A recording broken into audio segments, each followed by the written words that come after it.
விதிகளை மீறி செயல்படும் பட்டாசு ஆலை உரிமையாளர்களை குண்டர் சட்டத்தில் கைது செய்து நடவடிக்கை எடுக்க வேண்டும் என மதிமுக முதன்மை செயலாளர் துரை வைகோ தெரிவித்துள்ளார்.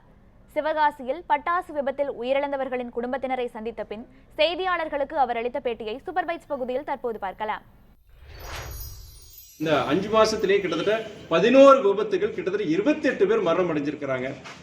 என்னோட இது என்னன்னா, இந்த மாதிரி விதிமீறல்களில் ஈடுபடுற இந்த பட்டாசு தொழிற்சாலை கடுமையான நடவடிக்கை எடுக்கணும். அந்த உரிமையாளர்கள் மேல குண்டாஸ் சட்டம் கண்டிப்பா கொண்டு வரணும். மாவட்ட ஆட்சியரும் அதை சொல்லியிருக்கிறாரு.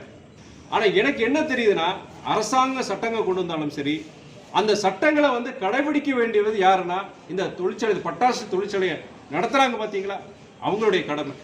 இந்த மாதிரி சில பேருடைய நடவடிக்கைகளால இருக்கிற மற்ற தொழிற்சாலைகளுக்கும், பட்டாசு தொழிற்சாலை நடந்த